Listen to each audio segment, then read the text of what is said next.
You are listening to the ReRACEables Podcast.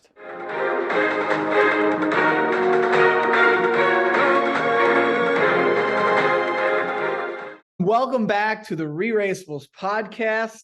I am joined tonight by our fired up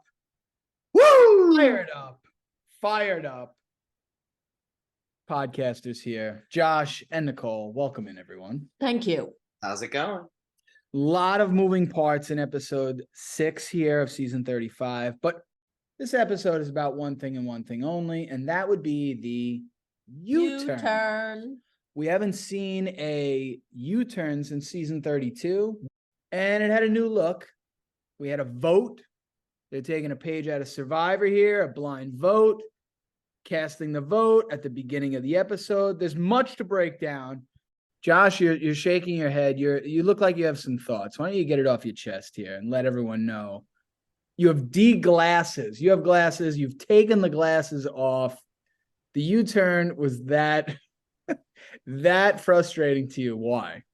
You keep calling it a U-turn. Is it a U-turn? It's not a U-turn. This is something completely different with completely different strategic gameplay, with completely different outcomes in a completely different setting. This is not a U-turn. We're not bringing anything back. We're putting in something new, and just give me the old U-turn. My goodness. Nicole, is this not a U-turn? No, I don't know what it is. Maybe it's a roundabout. Is that already taken in Amazing Race terms? I wasn't a fan. I miss the old U-turn. Thought I hit the nail on the head with roundabout, but I guess we could take it back to the drawing board. I don't think it's a drawbridge that only one person can pass. I don't know. Okay, can we talk about what the old U-turn was and why it was great? Yes, go. I love the U-turn.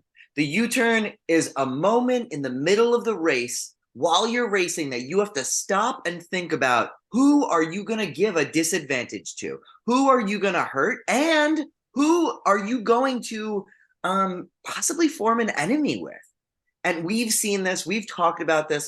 My feelings on U-turns is that you don't U-turn. Well, obviously you can't U-turn someone ahead of you, but you don't U-turn someone that is going to make it out alive.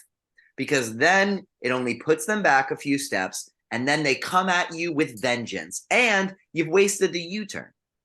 And so there is something about the strategic gameplay, the sense of fault, maybe, right? Like if you have to choose somebody, then you are now getting yourself into danger, and it's in the middle of the race. So you have that sense of gameplay, and what's frustrating is that none of those elements that I love about the U-turn showed up in whatever this was.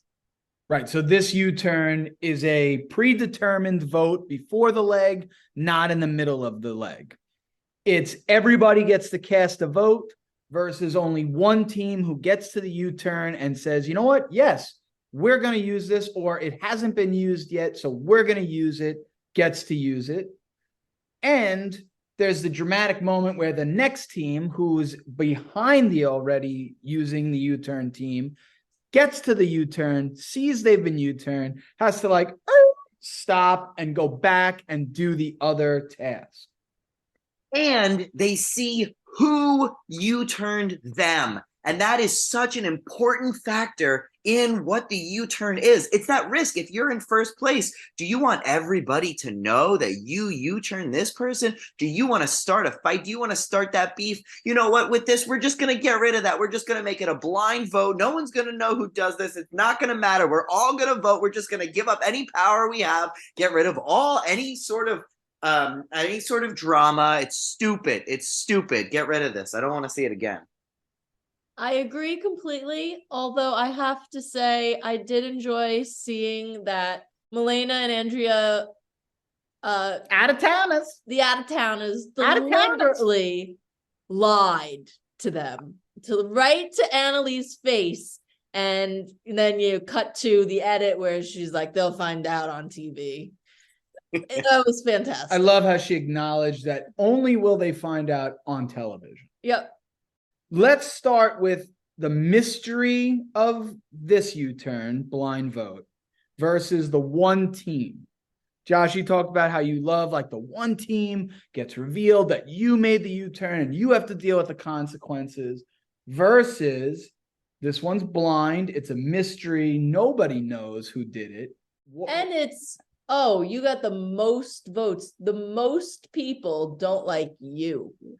Right. So what just the idea, okay, we obviously have seen the U-turn used where the one team who's U-turning them is on the board and everybody knows, or whoever gets there afterwards knows. Is that better, or is it better to have it be a mystery where we don't know? Meaning everybody else in the race doesn't know. Which is better? Better to know. So you like the better that one team that did U-turn is known. Why? Yes. Because then you have some accountability and then it puts a target on you. Josh, you said you like the one team because it's the original, or is there some other reason that you like it? I like the one team because it weighs the factor of you turning someone. If you don't have any accountability, just like Nicole was saying, then I would send a U-turn every single round. If no one's going to know, screw all the other teams, right? Like that doesn't matter. But if you have that accountability that your name is going to be shown and everyone's going to see and the team is going to see, I might second guess myself from doing that. I like the mystery of it. The people who get U-turned, especially I think because Annalie is so competitive, maybe her and Milena are maybe 1 and 2, but it seems like Annalie is the most competitive person. And I think that her not knowing drove her crazy.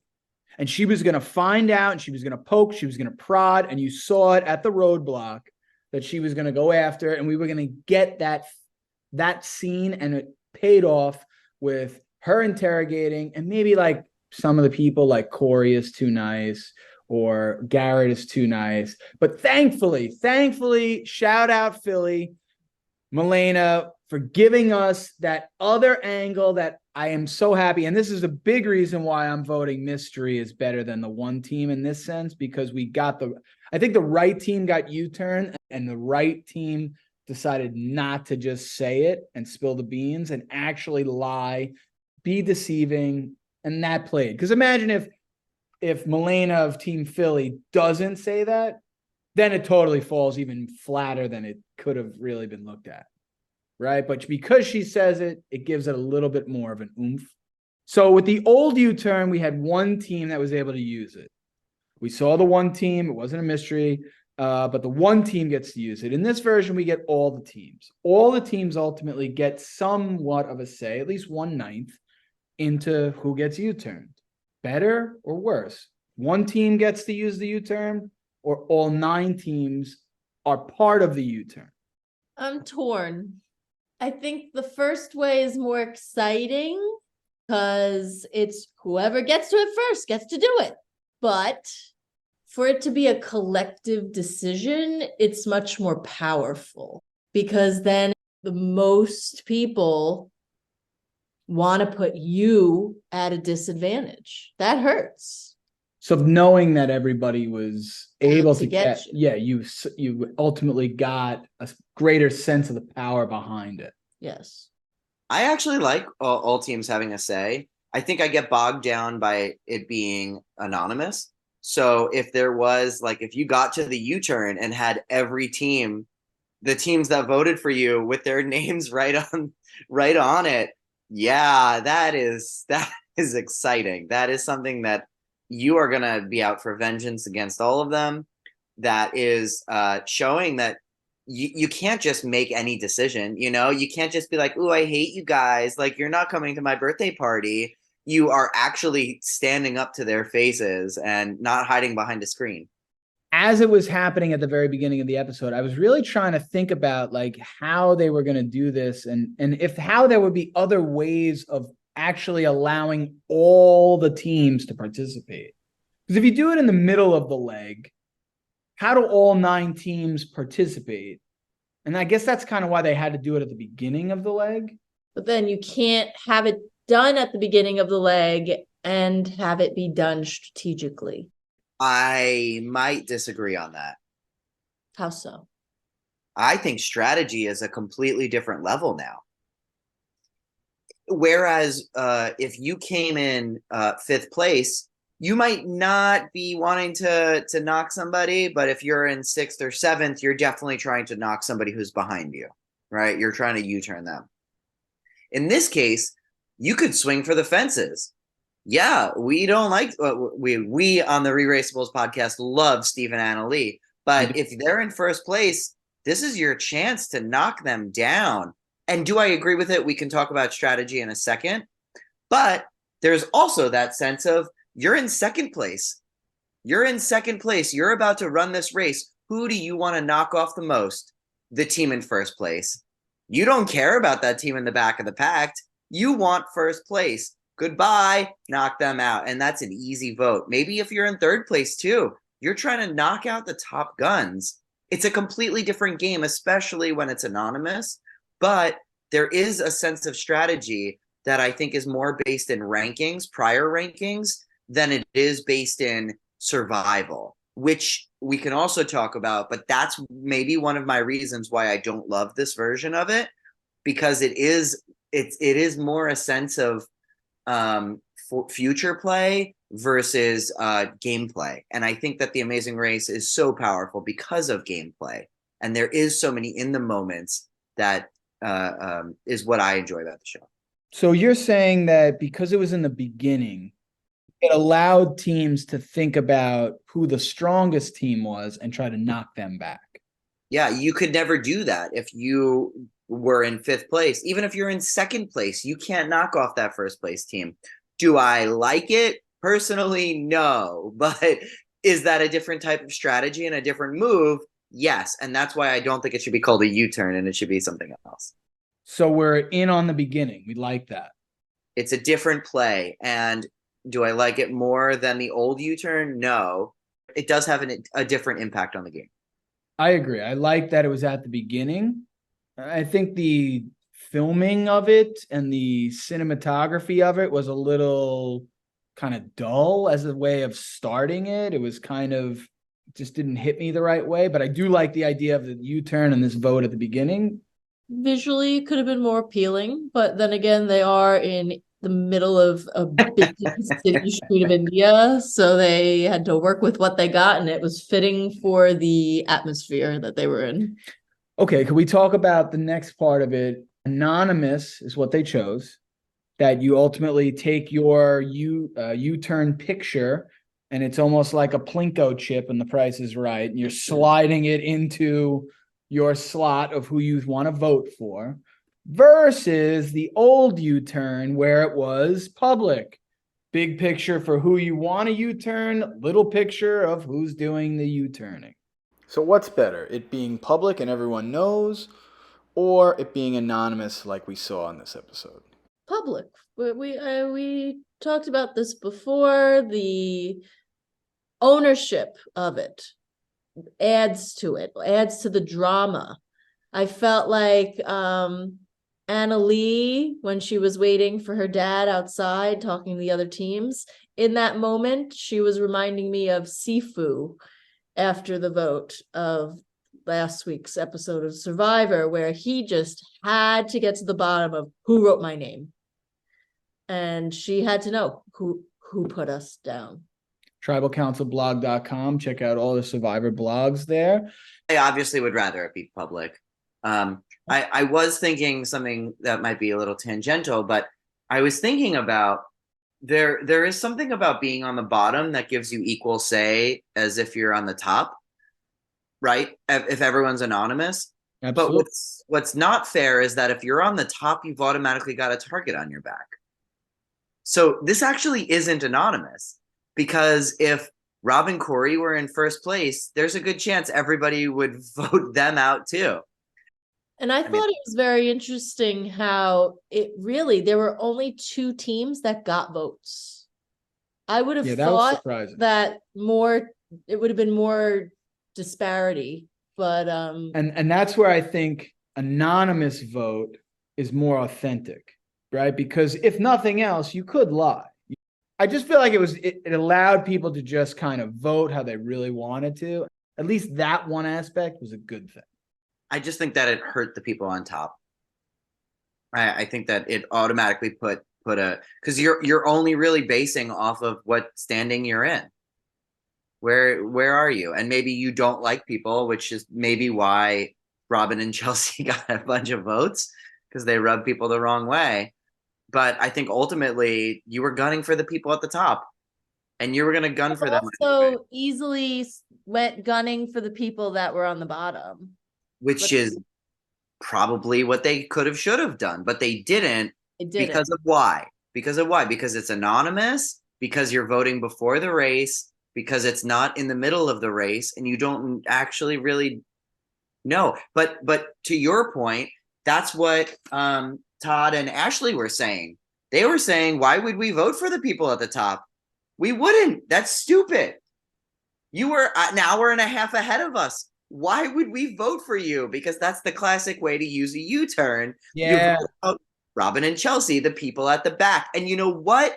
I probably could, we can all guarantee you that if Robin and Chelsea got 2 more votes, boom, they would have gone home tonight. Yep. And for some reason, they didn't all do that. And I think that it's because of the anonymity and because they did it before the running.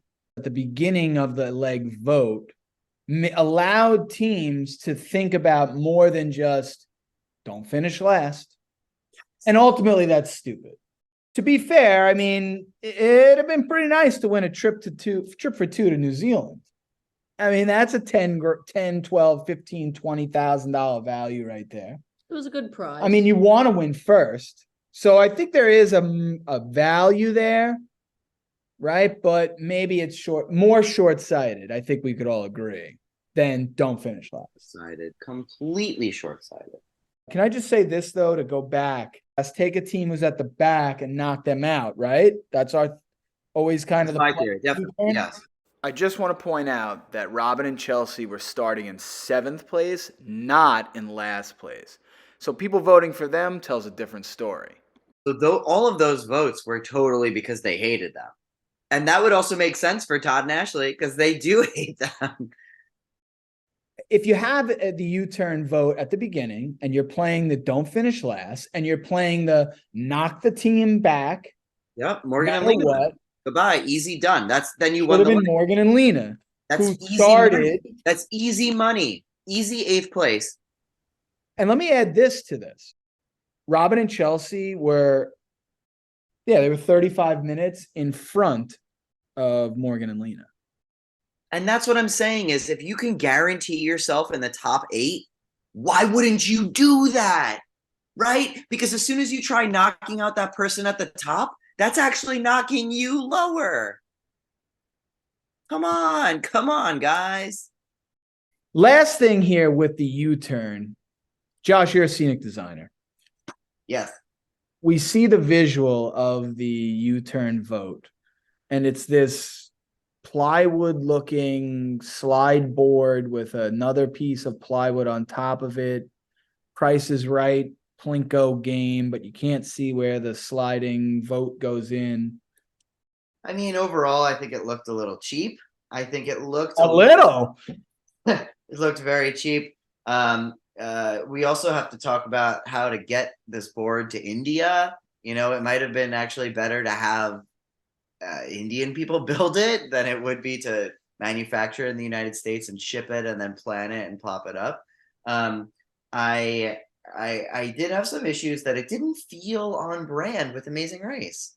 It didn't have that like sleek look that we see in the intro package. It did have that more like tribal built island feel like Survivor. Yeah. I think it was the color that threw us off because we're used to that like primary yellow and a dark black. Yeah. That's that like clean cut visual that you're talking about. And like all the color was like faded. It looked thrown together. It looked like it was probably a logistic nightmare, given that it was leg number 6 in country number, what are they in country number 4, I guess at this point. They're in India. Do they have to send people there ahead of time to communicate with whatever local sign making, builder, maker, whatever, to make this, have the little pictures put up on the top, have 9 different votes of each team. So it just seems like there was a lot to go into this, even though it was kind of simple, because you needed to have it be somewhat visual, but you didn't. You could have had them literally write on the piece of paper. They could have literally set it into the camera. And my last thing was, why can't editing put a visual on screen? Like, I get it that you can, it's cool, the whole like slide the vote down in, we can't see it, but like, put it on the screen, put it in the top corner of the screen, who each team voted for. Like, create the U-turn block that we're used to seeing, and the big picture for who they voted for, and the little picture of who voted for them. And you could have done it Survivor style. You could have done one for Robin and Chelsea, one for Steve and Annalee, one, and then got to the final vote. Who's it going to be? And don't tell us. So we go leaving it at 4-4. And then who's the last vote? You wait, boom, it pays off at the U-turn when Steve and Annalee get there. And then you can even flash back, taking a page out of Survivor. You could have flashed back to that final vote being cast, and that was the deciding vote. Donald, I could not agree with you more. I think you are completely spot on. I think that right, like, we all know the old U-turn. We choose not to U-turn anyone. Keep going, right? There's something that's just like so Amazing Race, where you just look at the camera and say what you need, or you do create a graphic when you're flying from another country to another country. You see the plane moving. You see the cliche intros like packages, right? I think that it is so not on brand to have a physical peg that you have to drop in, and then on top of it, make it look shitty. Like, come on, guys. Come on. Do better, Amazing Race. Agreed 100%. Missed opportunity to really kind of take this next level. I even said that when I had Jocelyn and Victor on the pod. Give us the full clue. I know there's little details that we don't get as the viewer, but it's a large, wide screen, right? Take a column of the screen, put the clue up, all the words, whatever it is. If there's some major part, like put the receipt back or bring the receipt back, like Steve and Annalee missed, have that be bolded, like bring that up, put it on the screen, highlight that part, zoom it in big time so we can see you must return that as Annalee is reading that piece when Steve and Annalee get to the bricks detour, and the random guy who's on site says, you didn't finish the other part of the detour. Along with the sound effect of doo-doo-doo. Yes, yeah. Doo-doo-doo. Yeah. Let's move on to the Hawa Mahal. All 953 windows. The building looked like it was very thin, but it was like absolutely beautiful. We even saw Phil take a selfie there. How about Phil's shirt? Can we spend a moment? Any thoughts on Phil's outfit today? He always looks fabulous. And yeah, always looking good. I mean, the white fedora, the flowery long sleeve, cuffs rolled. Phil, rock star. Amazing. This was very much a root info task, not even a challenge. But did you notice, Josh? Did you notice, Nicole, that the window that had the clue was dead center in the middle of the Hawa Mahal? Did you catch that? Yes, I did. Like, come on, Amazing Race. I get that it's a root info. I get that you just want to see, and they delivered. Milena looking in the fat end of the monocular, people not stretching it out. Yeah. I get that you got the effect on that, but come on. The damn window that had the clue was dead center in the middle of the building. And who was it? Garrett saw it from the street that it was the one in the middle. Yeah, he literally saw it. He was like, oh, there it is. Come on. But you did need to use the monocular to read what it said. It seemed that there was maybe more to it than the challenge. I feel like they wanted to get in the Rob talking about his dad being a sailor. They wanted to get in some of those storylines versus having it be a riveting challenge. I thought it was interesting to hear him using his words, and like he was saying the letters ROLL. He wasn't signing them. Mm-hmm. So there's a little bit more verbal communication than we ever realized. What I think you're picking up on is that we're 5 episodes in. And I think what we're starting to see is the contestants are sleep deprived. They are getting more comfortable with the cameras. They are getting a little more annoyed with each other. They are just kind of in motion on this race. And that is allowing them. And I think I've been seeing it. We're all starting to see a little bit more of each of them. Just like you said about Annalie and Steve. I don't know if the first episode, maybe she would be as hostile as she was, but she is now in it to win it. And we're really seeing true colors. And this is where I think all reality television thrives, is that we can all perform for a day, but once you start to get past a certain duration, there is no performing anymore. We are showing our true selves. Kind of like if you did a 24-hour Zoom and just got on there and just kind of kept going. What happens? Shout out Josh. Nicole? Well, also just a note about deaf people. Not everybody is born deaf. And so we don't really know his backstory of, was he born deaf or did he become deaf, and at what point in his life? And that can really affect their articulation. Because if he became deaf 5 years ago, then most likely his language is going to be really well articulated. Also, when working with, I am a speech pathologist, and in working with people with communication disorders, people are going to use whatever is the most efficient way to communicate, whether that be with sign, whether it be with an augmentative or alternative device.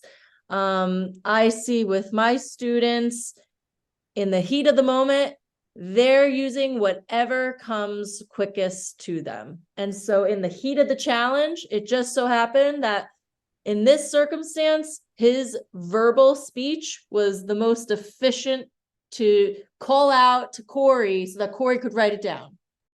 I just think ultimately Rob and Corey remain the most interesting team, the most compelling team.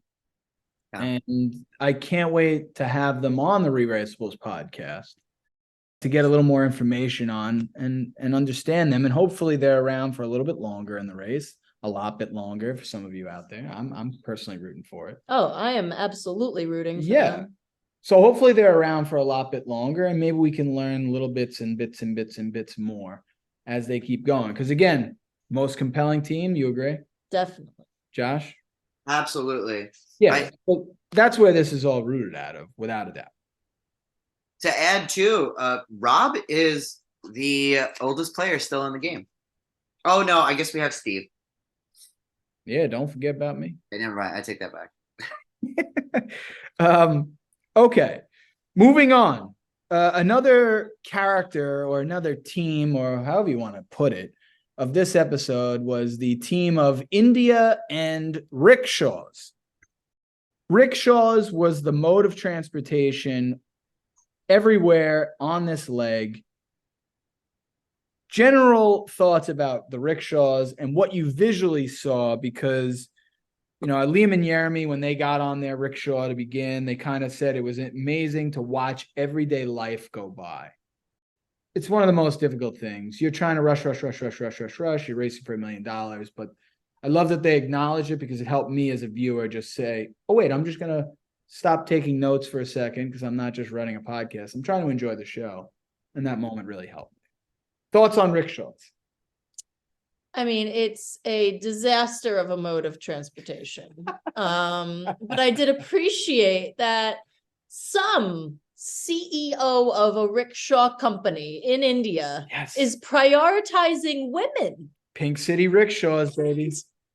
Going green by having electric rickshaws all driven by women drivers. That was astounding. Shout out Pink City. Was not expecting that. However, were these women qualified drivers? We may get a mixed bundle of answers. I don't know if that was product placement or advertising or what, but I am about to book a flight to India. I am going to get on one of those Pink City rickshaws. Sign me up. Shout out again to Pink City rickshaws. All women, all electric, all over Jaipur, India. Listen, next time you have to haul 4 bundles of comedically large flowers. Get a rickshaw. Or do you have a gigantic wad rolled up of fabric? Well, have we got the mode of transportation for you? Pink City rickshaws. Yeah. Always love the chaos of India. I think we all agree with that on the ReRACEables here. We are big fans of India.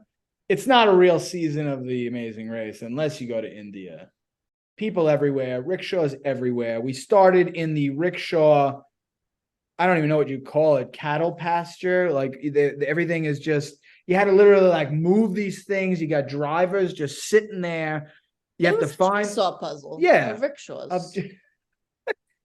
But you saw like Steve and Anna Lee, took 2 seconds for them to just part the Red Sea.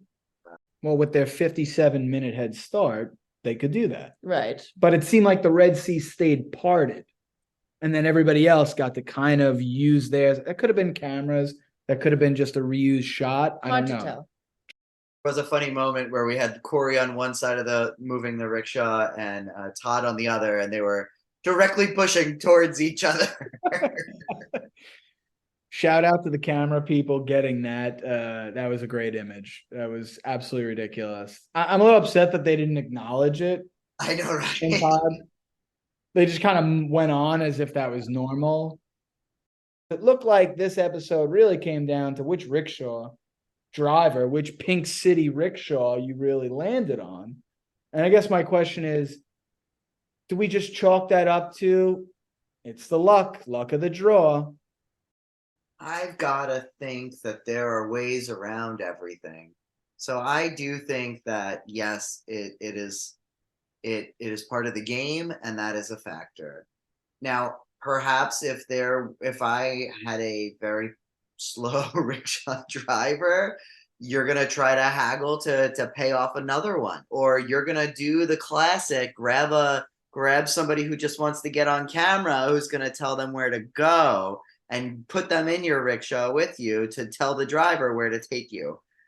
Right? Somebody's going to be better at the travel agency of getting flights booked and having a better connection than the person literally sitting next to them. One of the Pink City rickshaw drivers is literally going to be more knowledgeable about how to get from place A to place B than the next driver or the next driver. Just the way it is. It sucks, but let's move on to the detour. We had bundles. We had bricks. For the bundles, you had to pack and deliver 4 giant bundles of flowers that were yellow, orange, a mix, and some roses. You had to deliver them, get some receipts, bring it back. And in bricks, you had to put 50 bricks, 2 bags of gravel, and a bag of sand on a bicycle rickshaw. Again, shout out rickshaw. And you had to deliver those. I really was at a loss at which one of these seemed more difficult. I'm not. I think the bricks seemed more difficult. Mm-hmm. And I think it was solely because of the navigating through the streets. On a bike, hauling a heavy load while your partner is running behind you in the traffic and chaos of India. Right. There's no roads. There's no smooth roads here. There's no traffic signals. There's nothing. It's just chaos. There's literally cows, cattle, camels. What other animals? Dogs, right. Like, cats. oh my goodness. You're literally going to crash into a cow. Josh, which was the better choice here? I think flowers. I mean, we saw that Annalie and Steve did that and completed it before John and Greg even got there. they were at the same time. It just showed how easy it actually was, and or how much ahead they were. Also, just the fact that the brick one was way more manual labor and therefore way more of an increased risk for injury, which could hinder you in future challenges. If you were listening to the teams that chose the bricks, it was definitely more difficult. I know of teams that did the bundles and were dragging the flowers. It was heavier than they thought. But Joel and Garrett were ready to throw up. They were ready to have heat exhaustion. They literally spent 40 rupees on a water bottle. Like Mike, remember in Space Jam, Michael Jordan's his secret stuff at halftime that replenished the Toon Squad back, and it was just water. That's basically what Joel and Garrett had. Shout out Space Jam. But Robin Corey said this sucks. It's hard. Todd and Ashley acknowledged the difficulty of driving these rickshaws and like the respect it built for them of the people in India who are riding these bicycle rickshaws all around.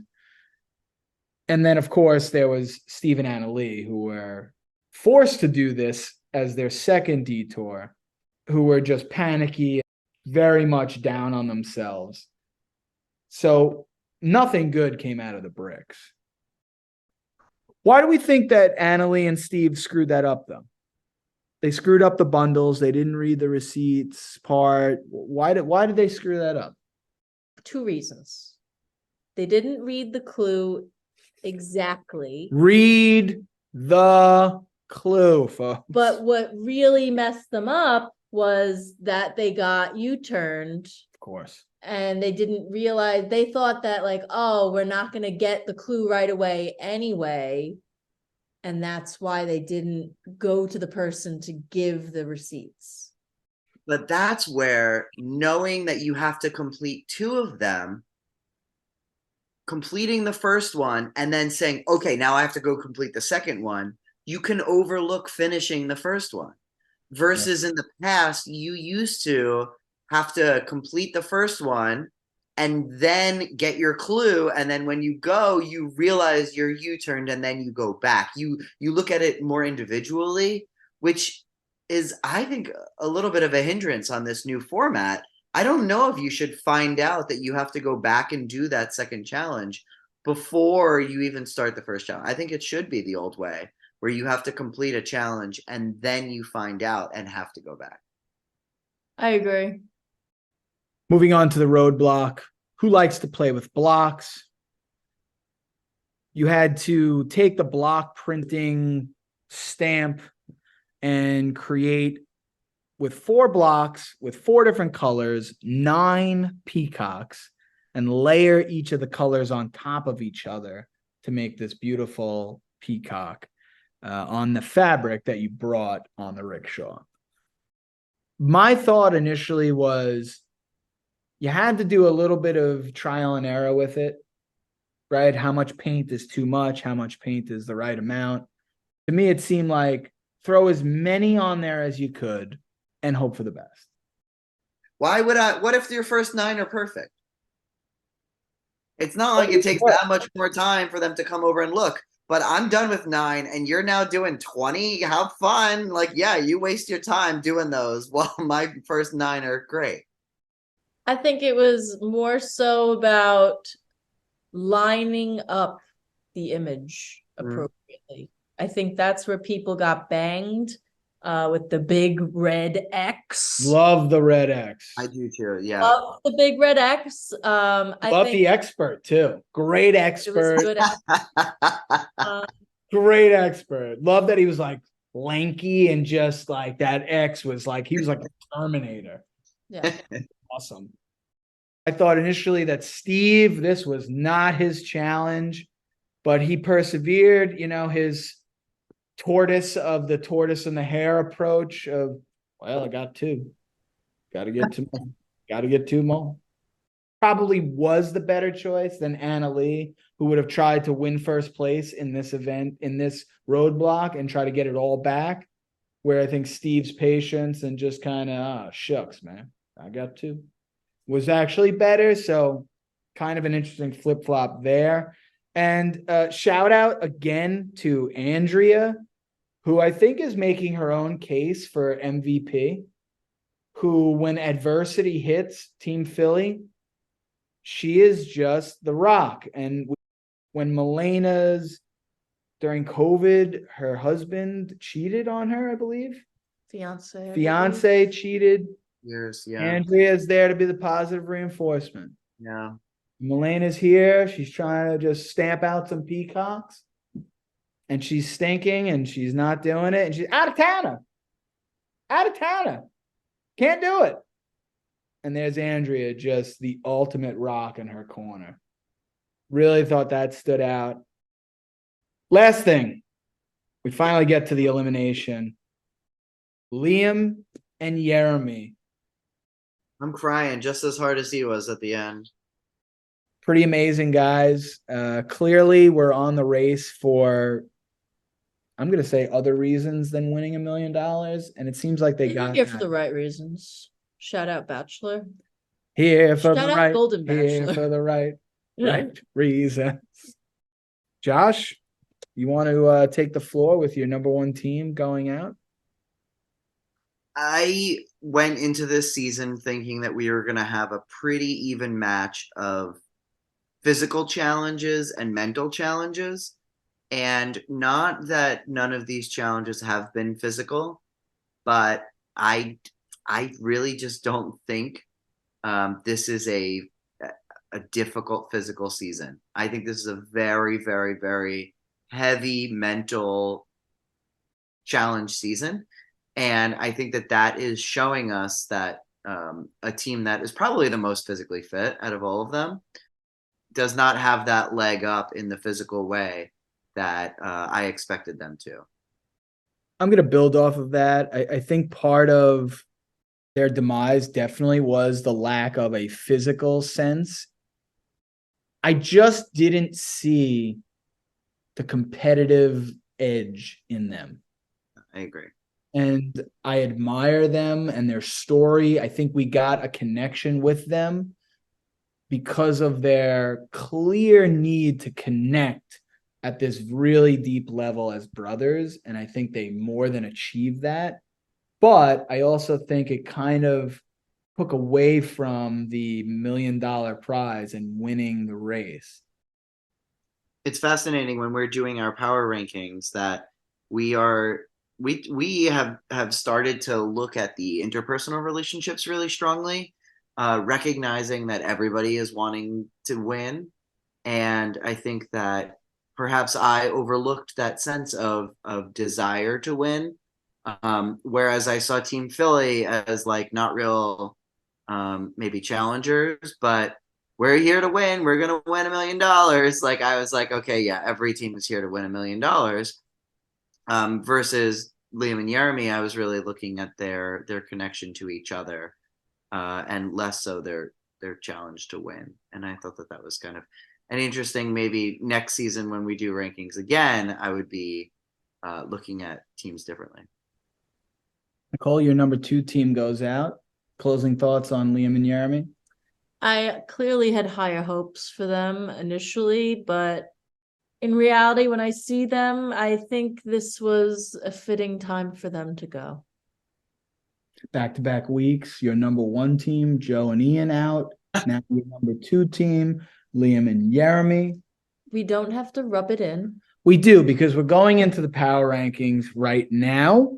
And as the person who had Liam and Jeremy ranked, I guess, highest, I had them at 6. I do take a nice, well-needed 5-point gap closing on Josh, 4 points on Nicole, and despite that, I only do climb out of the 4-hole, which Nicole now occupies with her low of 68. Nicole is in 4th. I'm in 3rd with 66. And Josh, losing his number 1 team, we pour out a little bit for that, but Nicole and I can celebrate that we each gain points on him. He only loses 1 point and goes from 60 to 59, but remains in 1st place. But before we go, we're going to cross the finish. I would like to kick this off today because I had a realization. In the coming attractions, we noted, oh, that's odd, that they haven't had a self-drive experience yet.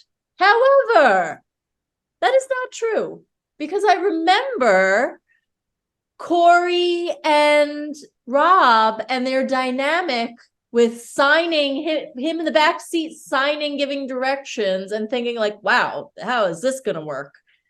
And like that stuck out in my head, and I'm thinking, wow, Okay, right at the I'd like Hollywood to sign. see more of that.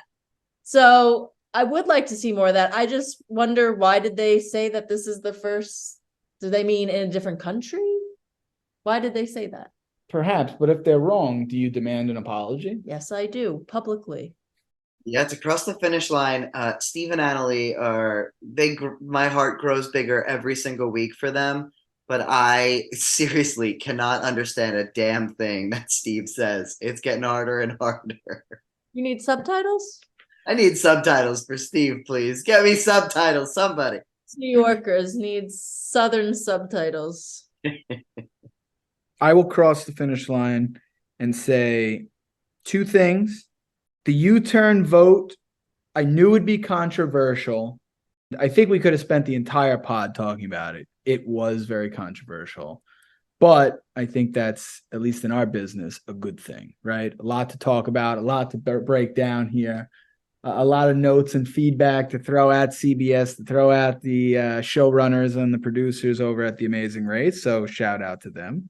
The second part I want to talk about is the slow burn. We talk about it often, where we start to see a decline of a team. I'm not exactly quite sure, other than a rickshaw, Pink City rickshaw, that wasn't quite the most experienced driver. Other than that, I don't really know what Robin and Chelsea's downfall was.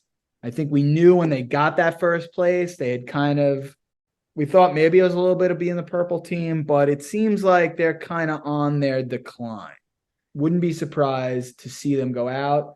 And I would be rooting for it also, in a sense, because I believe it was Chelsea did post a picture of herself somewhere where 3 raccoons were. And she was like, oh, look at how cute they are. So immediately, I'm out. I'm out on Robin and Chelsea. I'm out on the whole thing. Raccoons are not cute. They're actually absolutely disgusting. And shame on anyone. Sorry, they're just not my thing. I hate them. There's nothing cute about them. So now I am officially rooting for that final decline.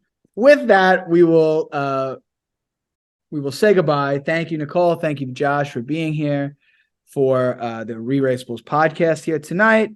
Be sure to check out all of our podcasts for this season so far by checking out us on Instagram at Tribal Council Blog, or on our YouTube channel at Tribal Council Blog. Type that in. Recaps from episodes 1 through episode 6, including an also special episode of the podcast in which I had Jocelyn and Victor. Team Retail Love, my number 1 team on the pod. A lot of fun. Be sure to check that out. Like, follow, and subscribe, and we will see you next week.